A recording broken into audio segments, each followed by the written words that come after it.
we can welcome our next speakers on stage, we'll be talking about decentralized science. Woo! Yes! I love that.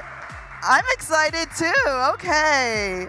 I'm really excited as well for this topic. Many don't know that I started in the sciences in clinical psychology before turning to fashion and tech. So I am ecstatic to hear why decentralized science and how this is going to change the industry. So without further ado, I'm going to first welcome Patrick Joyce, co-founder of ResearchHub, to the stage. Yay!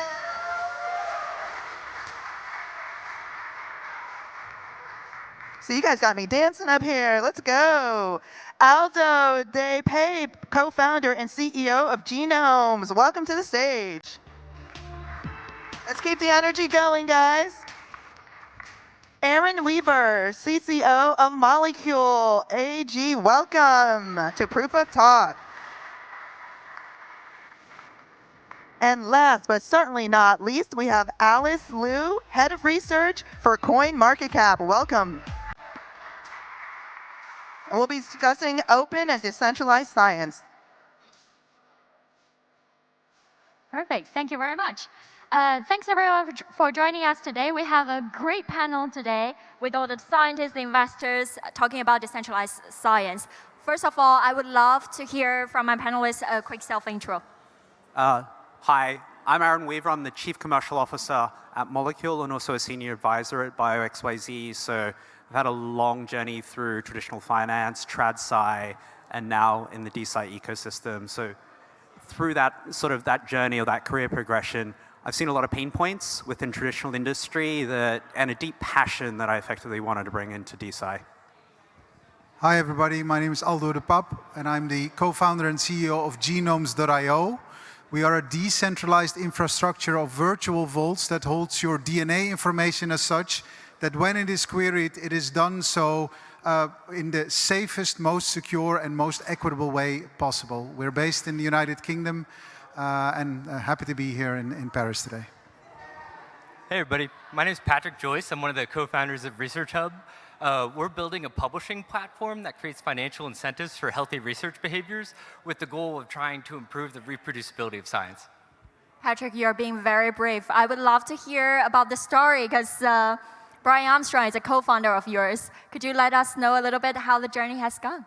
Yeah, totally. So when I was an undergrad, a huge science nerd, I did some cancer biology research at Johns Hopkins, fell in love with the wet lab, decided to start a PhD at BU in molecular biology, biochemistry, quickly found out that not all scientific labs are quite as lovely as a well-funded Hopkins lab.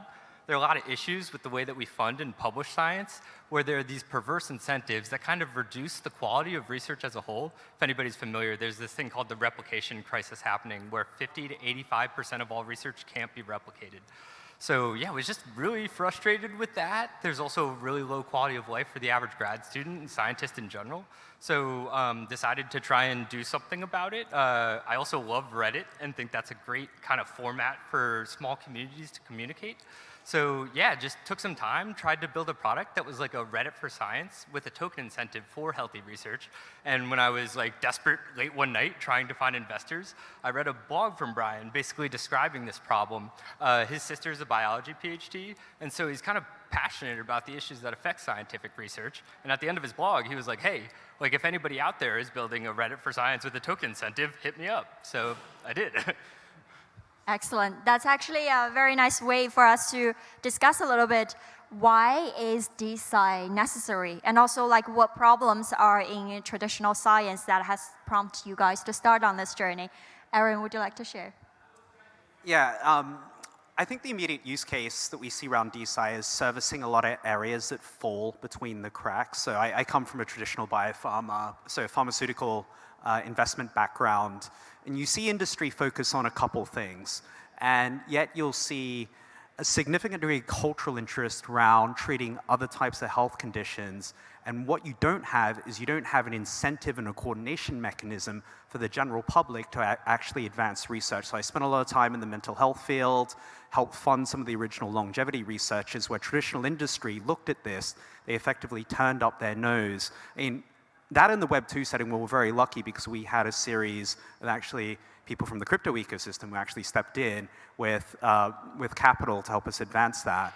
But progressively through time, we started talking about how can we actually bring Web3 technologies into this and enable a more cost-efficient and expeditious way of getting these things done. So, you know, through the launchpad at BioXYZ, we've seen patient groups come together in rare diseases, long COVID. We've seen a whole series of clinicians or doctors come together, spinal surgeons, to actually advance tools that they believe will advance their clinical practice or really, really help treat their underlying health condition. So it is really the enablement of citizen science.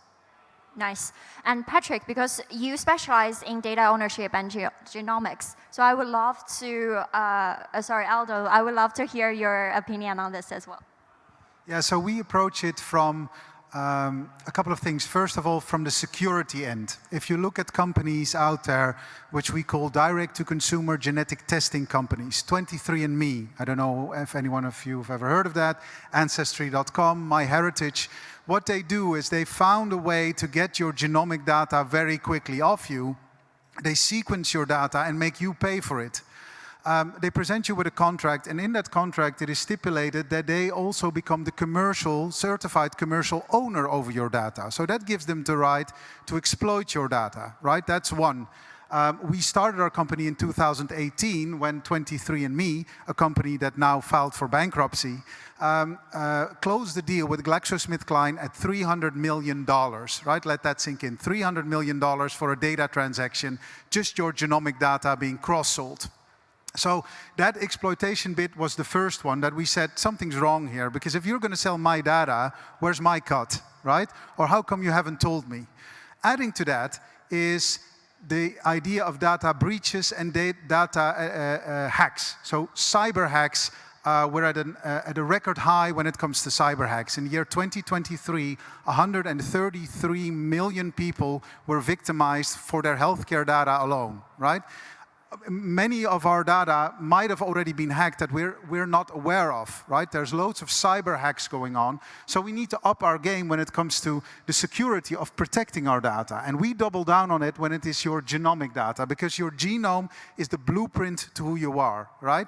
It's the most valuable piece of information you will ever own. In your lifetime, you're going to have multiple phone numbers, multiple home addresses, multiple credit cards, but guess what? You only have one genome. And once it's out there, people can use it against you. The genomic sector is a booming market. It is safe to say that your genome also has an exponentially growing monetary value, and you shouldn't be naive. You should secure your genome. So that's, you know, I hope I gave a kind of double answer here as to where we come into this thinking DeSci is the answer to that. But also where our pain point or frustration is. Yeah, for sure. That is one of the challenging problem in this industry. And also for Patrick, I guess, for ResearchHub, there is also a crowdfunding platform for different projects. What are the challenges in that space, and also how is this changing the traditional science? Yeah, totally. So the core problem that we perceive in academic science is that it's very difficult as a funder to decide who to give your money to. The way this has traditionally been done is by looking at a scientist's publication history. Like, how often do you publish? And when you publish, how often do you get cited?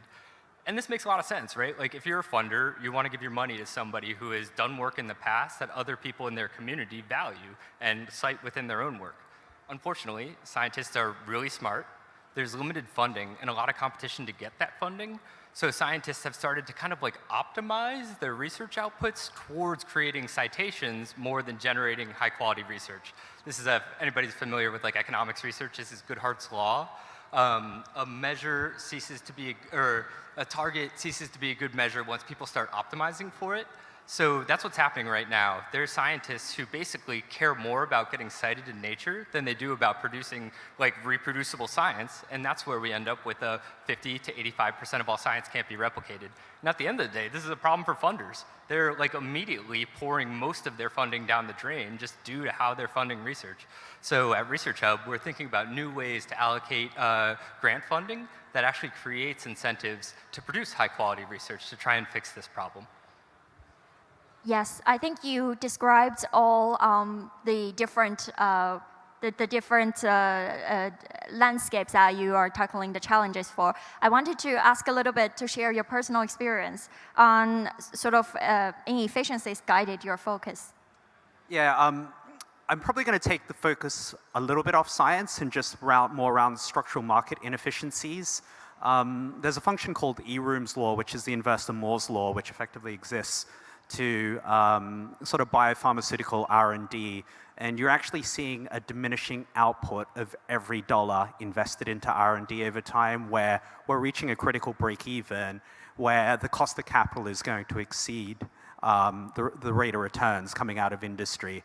Now, it's a challenging thing to sort of fathom why that is effectively occurring, because we are now in the golden age of artificial intelligence. We have so many other ways of effectively understanding biology, chemistry, and to some degree, I'd say clinical or patient populations. And so, you know, for me, it's a matter of examining all the other first principles that exist around industry, like the way we set up clinical trials, who are we paying to undertake these services and effectively why, and whose interests are we effectively servicing. So, you know, for example, I see DAOs as a much better orchestration construct of self-motivated people who have lived the experience. Like, a lot of them are set up by patients, for example, or people that just have a deep degree of interest in seeing some type of research brought forward. And so they can help actually broach some of the data that we've been talking about to get a better read and understanding of human biology, health conditions, different treatment options, et cetera, things that the traditional industry flies blind on, and they have to pay exorbitant amounts of sums of money to hospital systems, clinicians, and things of the sort. And so you can use token incentives to actually remove the really heavily transactional element that rides through the healthcare value chain. And the other thing is, I think I've heard this a couple times today, like intellectual property is like one of the most dormant asset classes that there is. It makes up 80% like NASDAQ market value. And if there's a way to basically make that liquid, fractionalize it, and then also create greater visibility around the degree of the continuation of scientific progress, I think like examining all these first principles around industry and creating better incentive structures will help advance scientific research much more expeditiously, and then also at a sort of a more cost-effective manner. So yeah, personal frustration, I don't think there's enough time to kind of address all of them.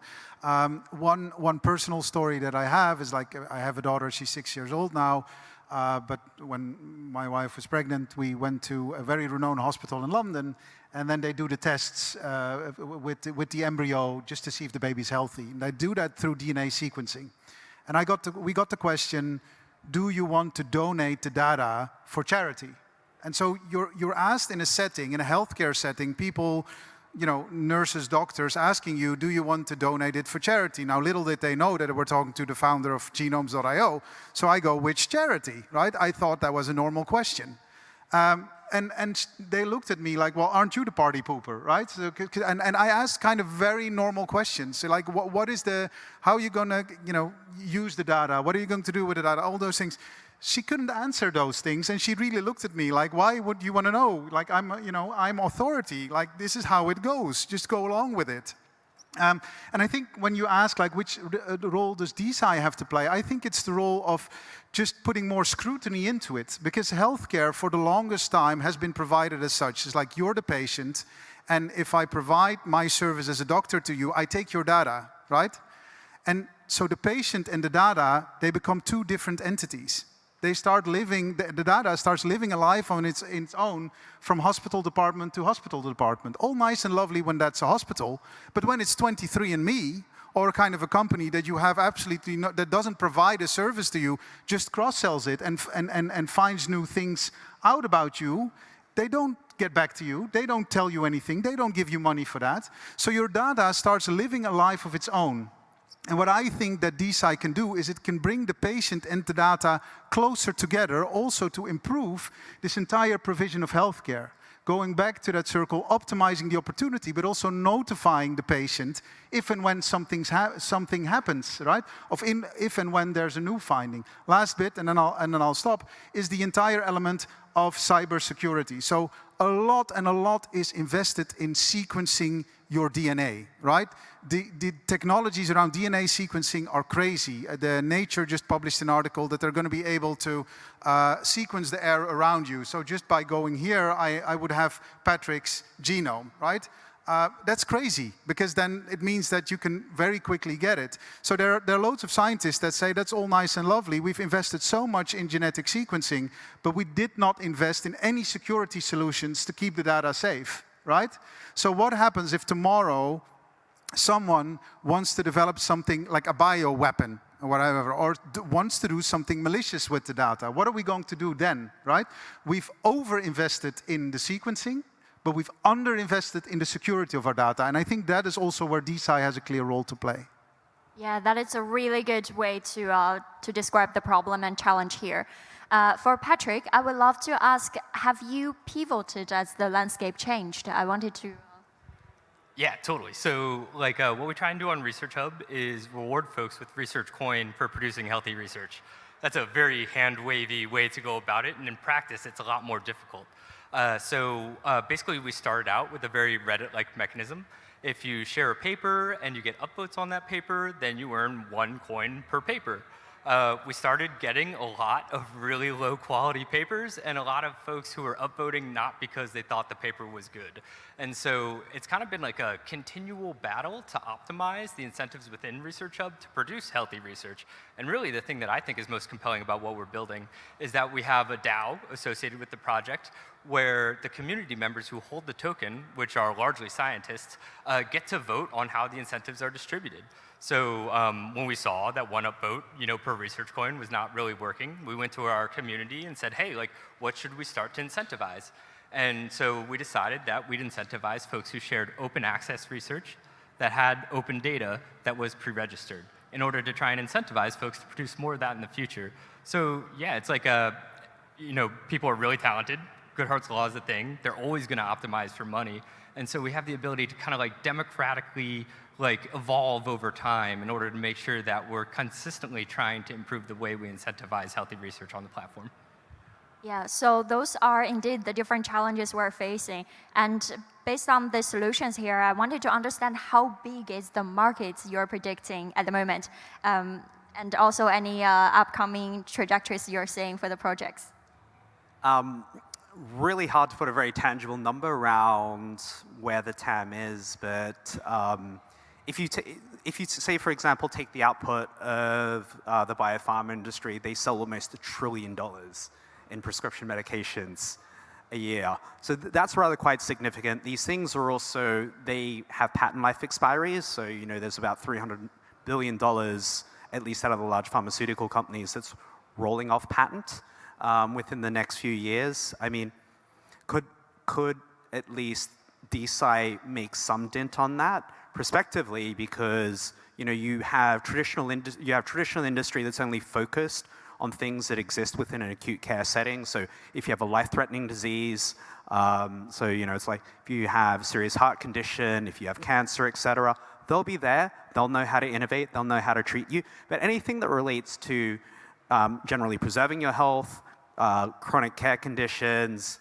longevity, mental health, musculoskeletal issues, stuff like that, which is just a long decay curve into being unhealthy, there is very little development around that. And that's where we've seen a lot of these scientific communities effectively form. And people also be willing to look at ways to continuously track and monitor that. So, there will be a sea change over time in relation to this, because it is admitted at the policy level, if you look at, say, for example, what's happening within the United States at the moment and the shift within health and humanitarian services and also the FDA, it's ineffective for governments to treat people when they're sick. They actually want to prevent them from getting sick. But traditional industry hasn't really geared up its innovation machinery to do that. And so this is where I think DeSci can effectively step in. What am I really excited about out of the ecosystem? And well, I mean, from the molecule and the bio XYZ ecosystem, we have a couple longevity clinical trials that will be amongst the world first, just to run pure longevity trials. So you're not treating a disease or anything like that. They will measure the expectation that there'll be an increase on health span and lifespan, and this will be done with an internationally recognized health regulator. And so, we're expecting that enrollment will come out of a number of people from the DAO who are, just generally hugely motivated health enthusiasts, and they're really acutely aware of their data, able to track it, and will be great contributors to the study. And I think actually for all the money that's been invested within longevity, this is probably one of the best prospective outcomes that you can get, because within the traditional ecosystem, there's no way to clinically assess people for longevity outcomes. You have to really either run $1 billion study, and there's only 2 companies in the world that have that degree of money,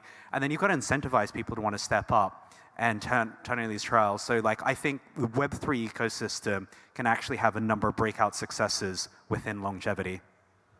Nice. What about genomic data and tools? Yeah, so the genomics market is growing, I know, with a compound annual growth rate of around 20%, forecasted to be around, I believe, $300 billion in 2030. Now, I know kind of when I see those projections, I don't know if that's, if there's any merit to it, but I know that it's rapidly growing. Loads is happening in this sphere. Another market that we're entering now, and that's also one of the reasons I'm here, is we're going to start a subnet on BitTensor, optimizing the use of synthetic genomic simulators, because we're all about safety, precision, and scale of genomic data. And in order to address that specifically for the pharma and research market, we want to run these simulators, because the data there doesn't belong to any human beings. It's all artificial genomic data. And pharma and research also has a lot of problem to source high-quality genomic data at scale. And by scale, I mean in the hundreds of thousands of data sets at minimum, to develop the right drugs, right, for their drug discovery journey. And that specific market has a compound annual growth rate of 17%, projected to be around 40 billion.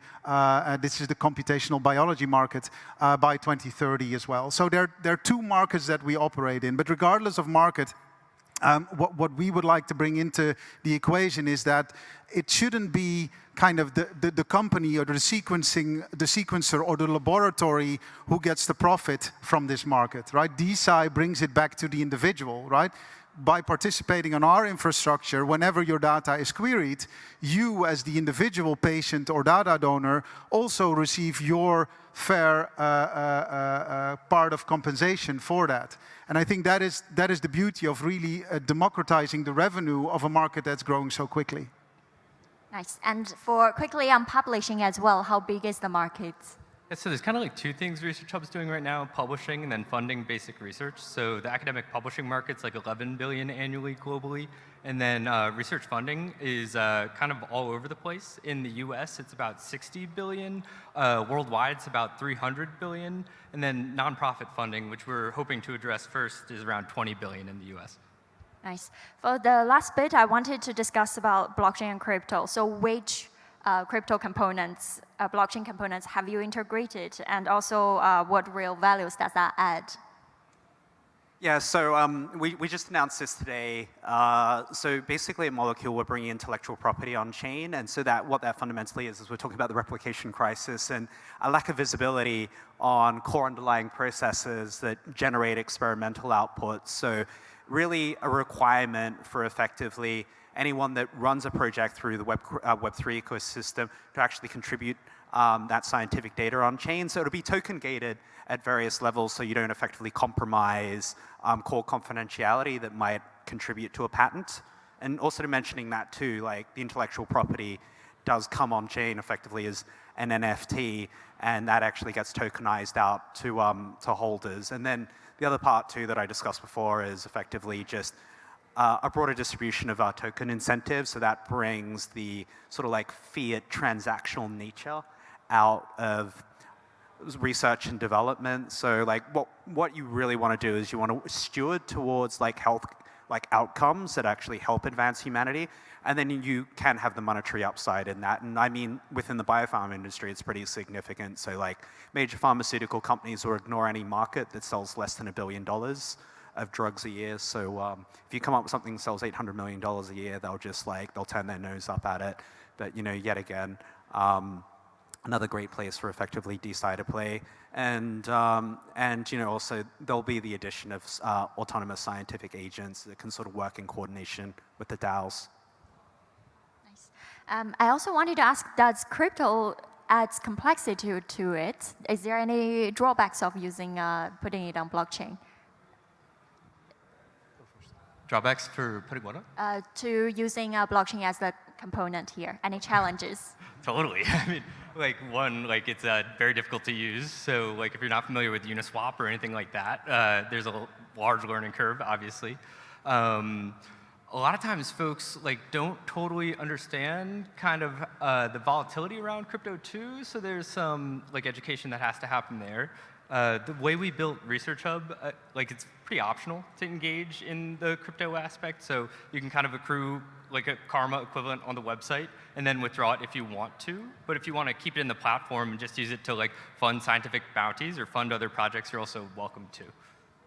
Sorry, I just might step in here and just pass a comment about volatility, because I know we were speaking about that before.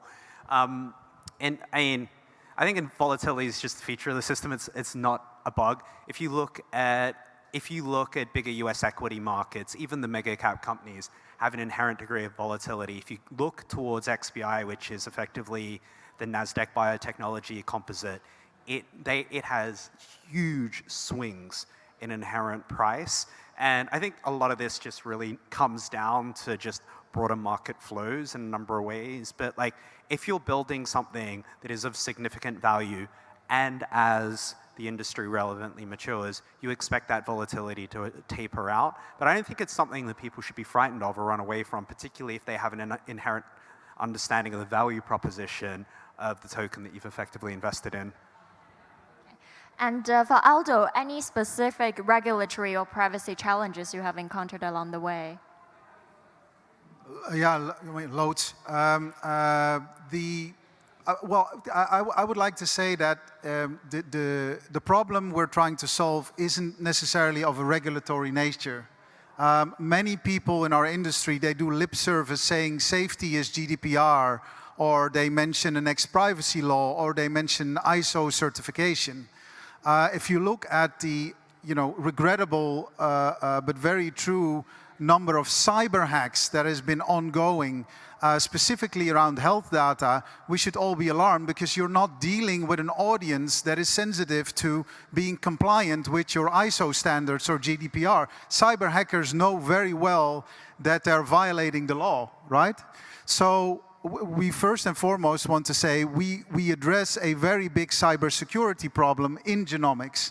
We're not here to kind of bring to the table kind of the next new privacy law that needs to be in there. That is not to say that we're not respectful of that, but it's like comparing apples and oranges, right? And you need to have a good solution for a good problem. With regards to blockchain, we have Consensus, one of the biggest blockchain companies in the world, who is an investor in our company. We use the blockchain on loads of levels. We've developed a unique repeat consent protocol with that, as well as we keep an auditable trail. But what we do not do is we don't put any genomic data on the blockchain. That is a very unwise thing to do, right? So you should never explain us as, oh, you put DNA information on the blockchain. We do not. Very costly and very unsafe to do so. So yeah, there are many issues when it comes to privacy and regulation, but we're here for it, and we're addressing all of the above. Yes, and as you mentioned, the different parts of the industry has come across different challenges. And from CoinMarketCap's perspective, we saw the data on how DeSci as a sector is coming back up again. So a lot of attention, both from investor side, for user side on this. I wanted to understand for the last part, what is next for you guys and for your projects this and next year? I go first. So we just raised $1 million from an organization called DMT Quest in order to fund expanded consciousness research.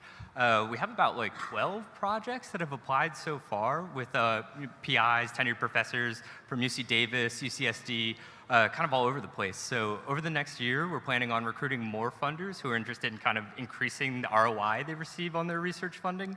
And yeah, trying to bring in folks to the platform by having some funding. Yeah, next for us is our subnet, as I said before. So we want to develop our own AI algorithms for drug response using our BitTensor subnet for that. We have investors coming in on the basis of that.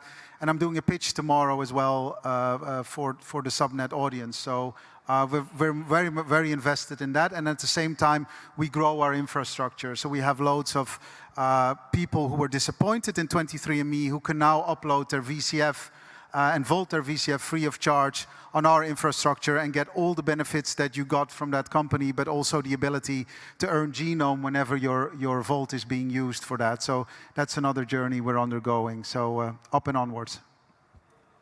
From our perspective, it's actually, we're witnessing an exponential growth in a number, the ecosystem participants. So we have sort of top luminaries out of the academic side, plus some of the biggest fund managers in the world, increasingly leaning on DeSci use cases and now looking to effectively collaborate on projects. So I'm pretty excited in that respect, what we'll be able to announce over the next 6 months.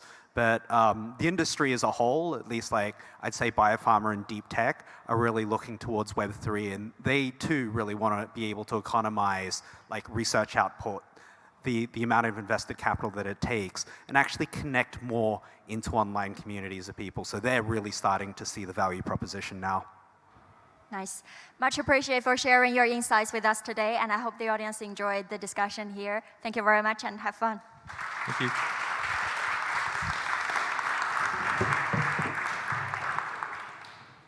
Thank you so much. That was really enlightening to see all the advancements in the science space as it relates to how blockchain is going to assist, from financial incentives, both for the teams that are building as well as the consumers that are offering up their data, longevity, of course, privacy, something that we cannot overlook as it relates to our health data and all the hacks that are happening. So really excited to hear all that insight around decentralized science.